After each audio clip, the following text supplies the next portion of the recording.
Voici, je vous ai enseigné des lois et des ordonnances comme l'Éternel mon Dieu me l'a commandé, afin que vous les mettiez en pratique dans le pays dont vous allez prendre possession.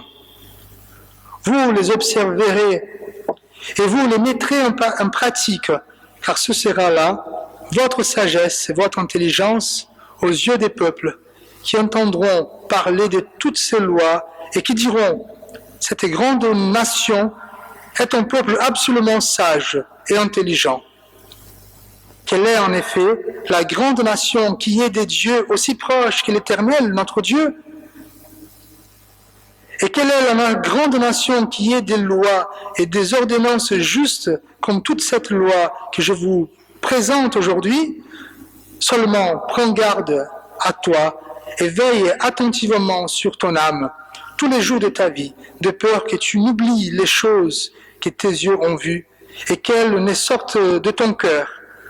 Enseigne-les à tes enfants et aux enfants de tes enfants.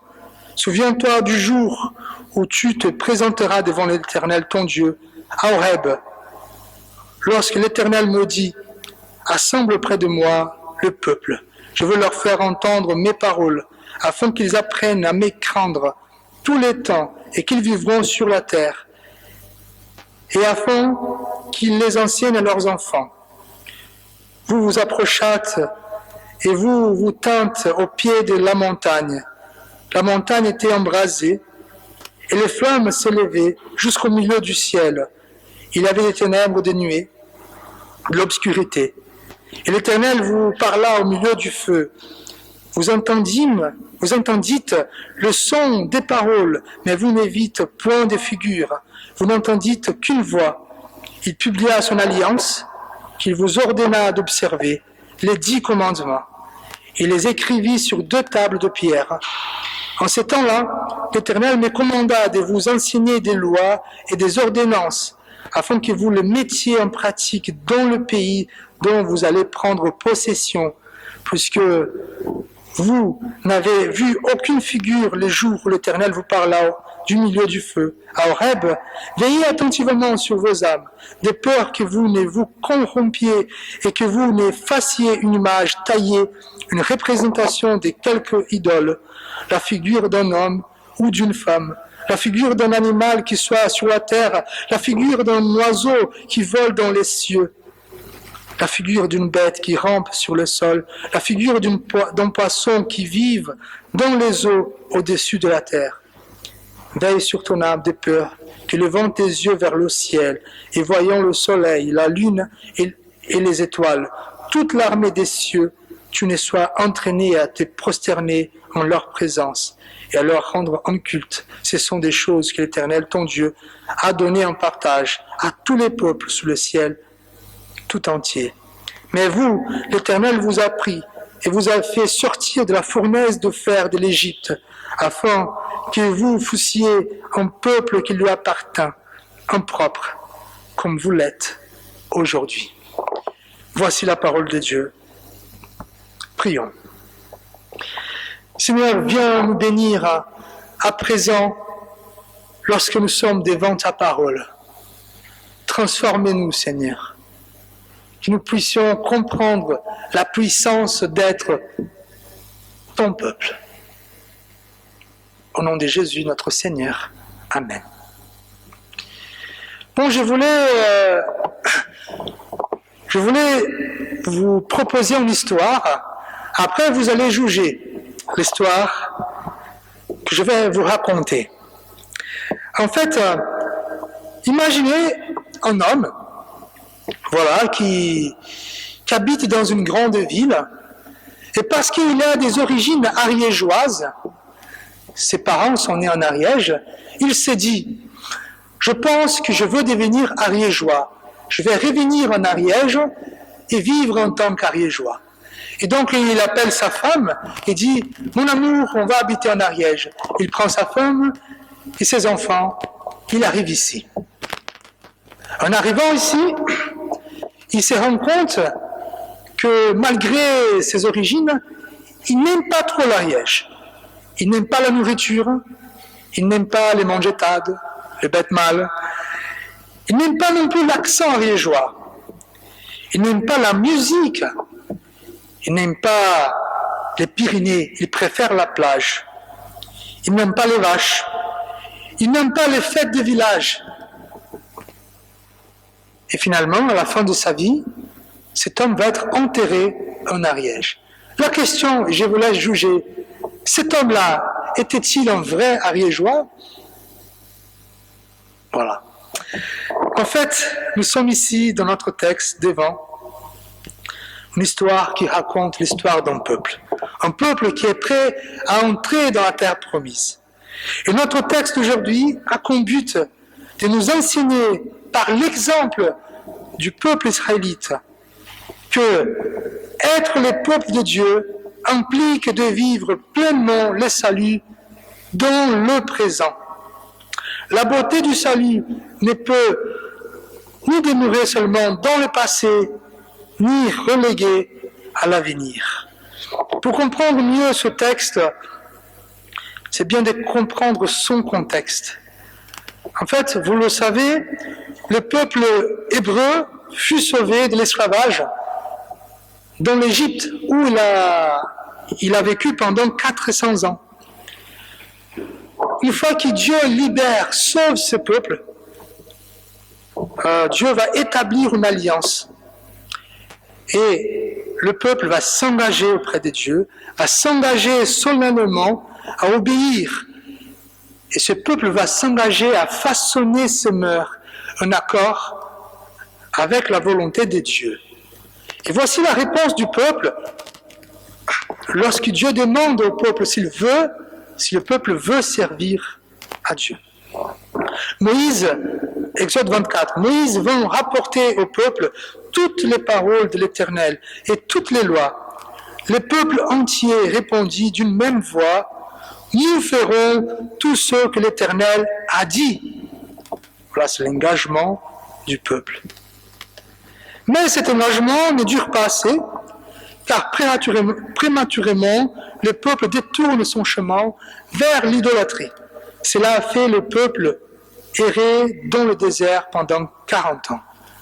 Donc, le peuple qui a promis aimer Dieu, a promis s'engager auprès de Dieu, il détourne son regard vers l'idolâtrie et pour apprendre.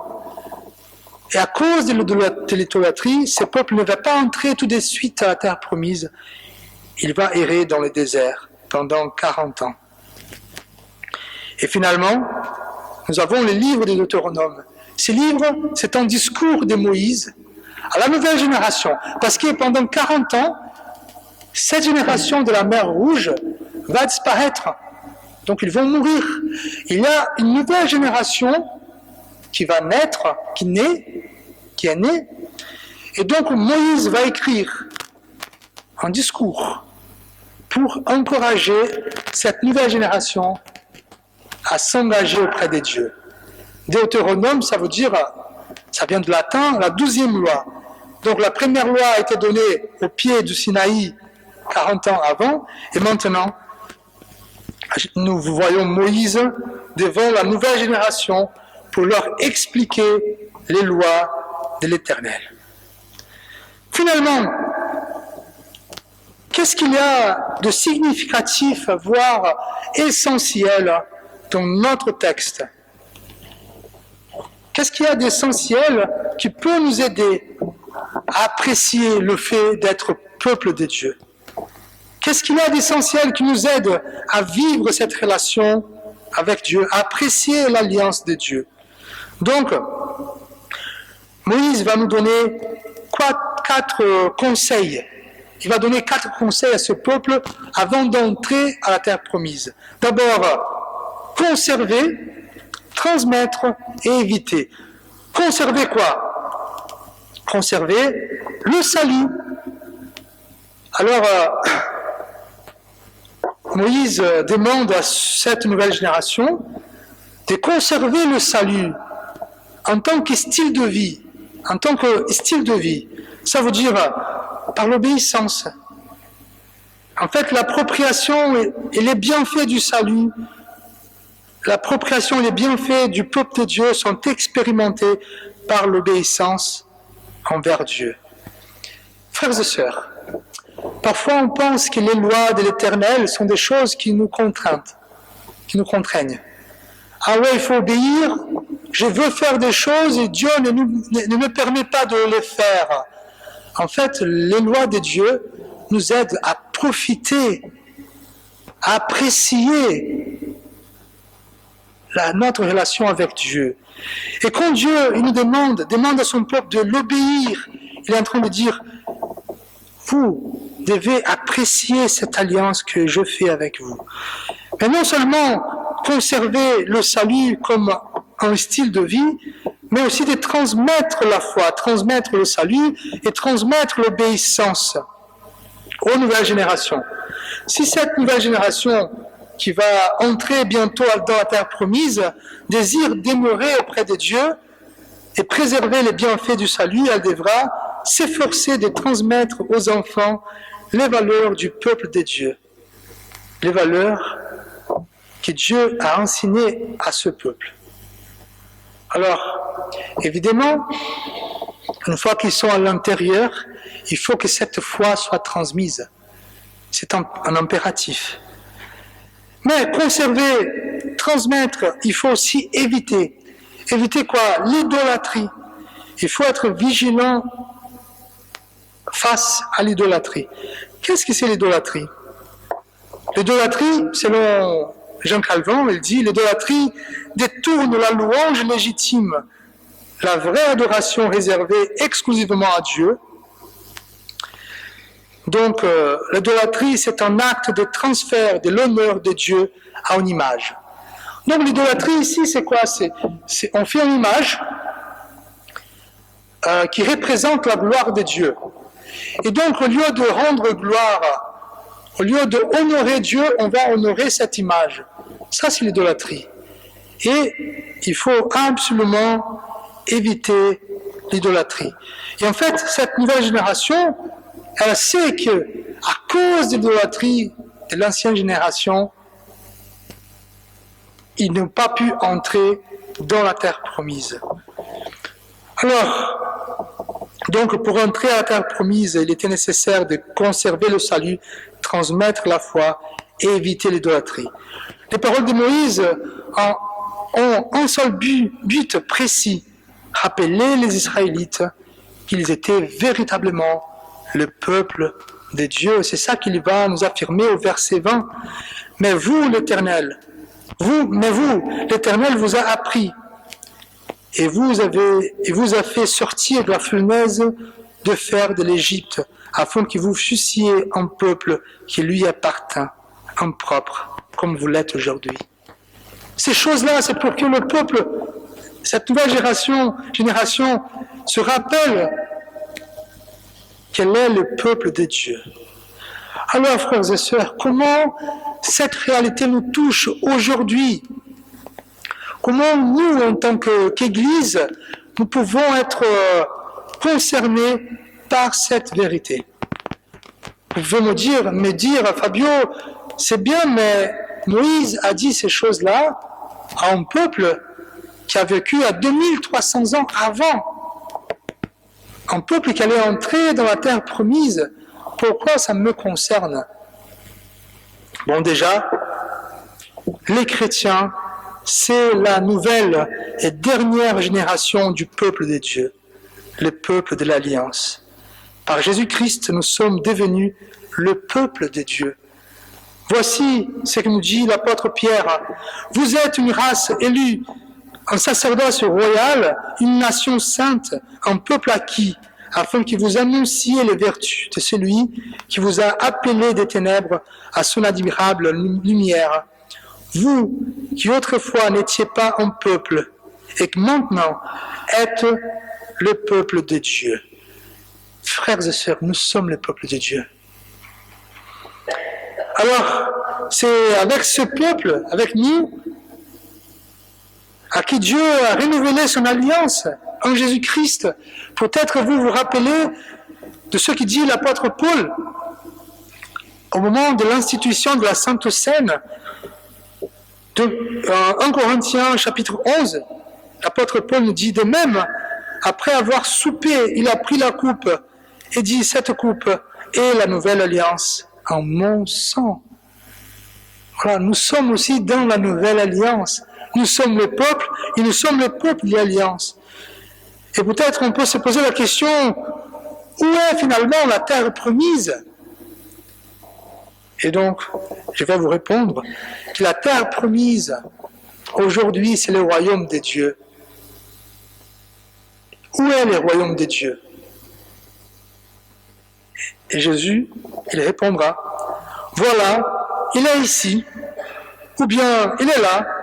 En effet, voici que le règne de Dieu est au milieu de vous. En fait, nous sommes déjà dans cette terre promise. Il faut que nous vivions en tant que peuple de Dieu. Ceci étant dit, Dieu désire offrir le meilleur de la vie chrétienne à son peuple, puisque nous sommes non seulement son peuple, mais nous sommes ses enfants. Alors voulez-vous la splendeur et la joie de l'expérience de la vie chrétienne en tant que peuple de Dieu? Je pense que votre réponse est oui. Évidemment que vous voulez vivre la splendeur et la joie de la vie chrétienne. Évidemment que vous voulez saisir tous les éléments du peuple de Dieu. Mais la splendeur et l'expérience s'effacent lorsque le salut se restreint à un événement du passé ou du futur, négligeant ainsi sa réalité et sa résonance dans le présent. Je m'explique, frères et sœurs. Quand le salut devient une expérience exclusivement du passé et du futur, nous ratons la beauté de la vie chrétienne en tant que peuple de Dieu. Je vous donne des exemples. J'ai une famille protestante. Ma famille est protestante. J'ai été baptisé en tant que protestant, en tant que catholique. Ma conversion dans le passé. Alors, ça c'est pas assez pour vivre la beauté de la vie chrétienne. Ou si on dit, bon, la vie chrétienne c'est après la mort. Je vais faire mes obsèques dans une église, dans un temple. Je vais attendre ma mort. Ça aussi, c'est rater la beauté de la vie chrétienne. Et donc, le conseil de Dieu pour nous, pour vivre la beauté, la splendeur de la vie chrétienne en tant que peuple de Dieu, c'est, comme je vous ai dit, c'est le même conseil pour le peuple. Conserver le salut comme un mode de vie. Alors, et comment le faire? Déjà, il faut connaître la volonté de Dieu. Il faut connaître notre Bible. Évidemment, l'expérience de chacun, ça compte. Mais nous avons la Bible qui nous raconte la parole de Dieu, lecture des études bibliques. Obéir à la parole de Dieu aussi nous aide à vivre cette beauté du peuple de Dieu. La communion avec la famille chrétienne locale, ça veut dire être présent dans les événements. On vient de parler de ce pseudo-ariégeois qui ne participait pas, qui n'aime pas l'Ariège.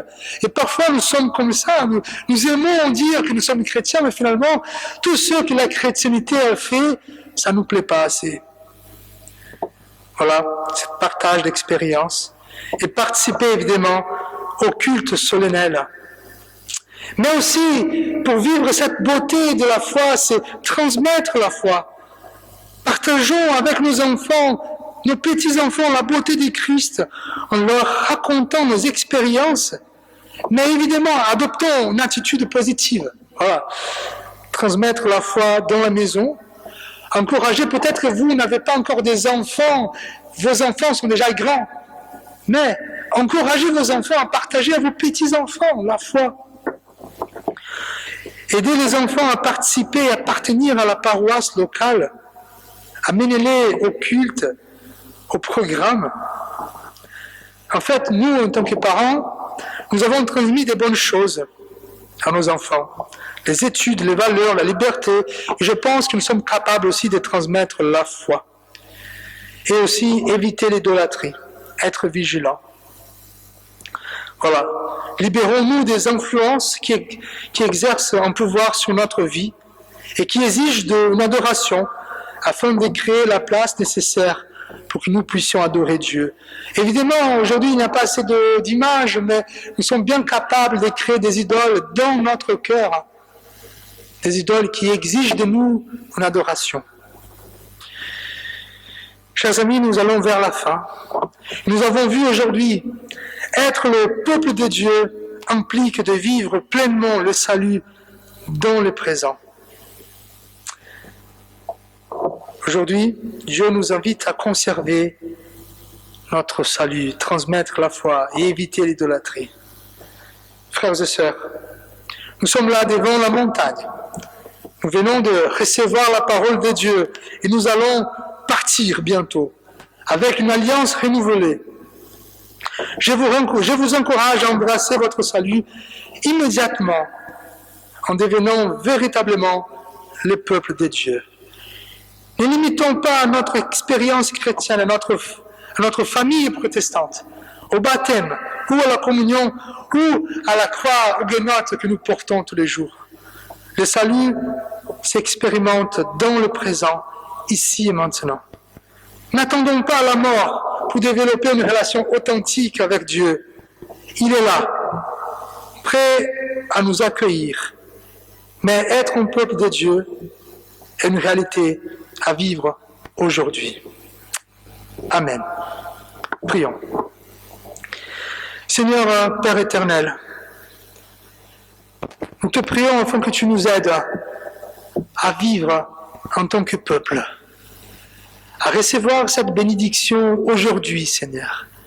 Que nous puissions regarder ce privilège de t'appartenir et profiter, Seigneur, et s'approprier de ce bienfait, Seigneur. Nous te prions au nom de Christ. Amen. Je vous invite à vous lever pour recevoir l'exhortation, la bénédiction de la part de notre Dieu.